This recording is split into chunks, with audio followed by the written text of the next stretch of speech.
Hey everybody, I'm Mike Krupa, and I am on a mission to teach employers just like you how to better manage your health insurance plans. And today we're going to talk about reference-based pricing and the lessons that I have learned by implementing and maintaining reference-based health insurance plans over the years. It is one of the most effective ways to save money on your health insurance plans. And so my goal of this series is to teach you about what reference-based pricing is, if it's something that you're considering, or if it's something that you already have in place and you're looking for ways to significantly improve it. I think you'll get some value out of this video as well. So today I'm going to talk about the lessons learned over the past many years of implementing and maintaining reference-based pricing plans. And the first one is that the savings are legit, and this is just a math formula.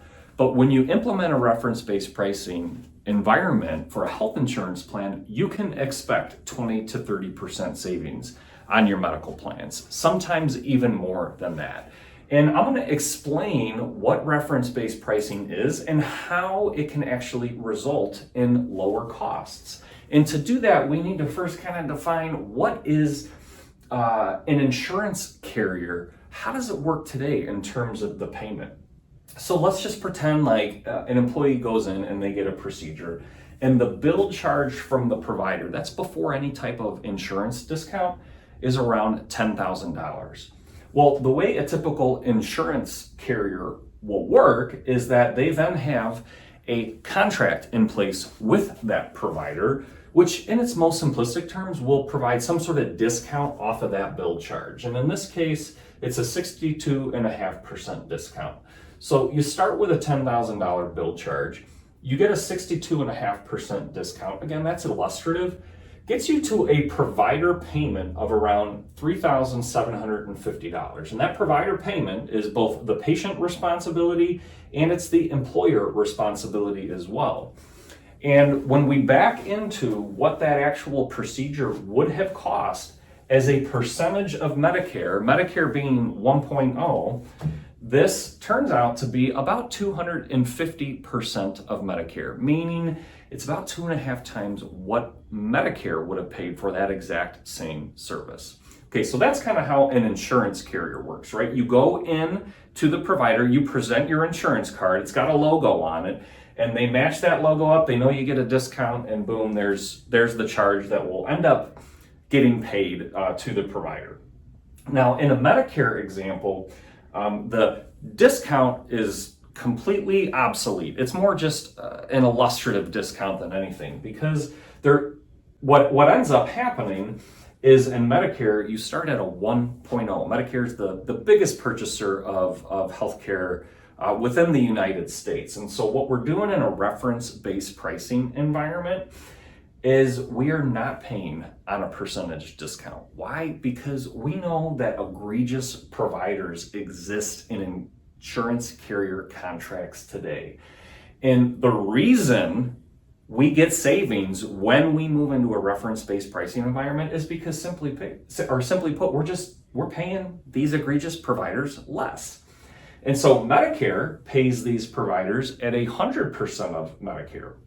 Otherwise, a $1,500 rate or provider payment for this exact same service if that patient is Medicare. So right off the bat, 2.5 times more if you're a commercially insured or an employer offering a health insurance plan.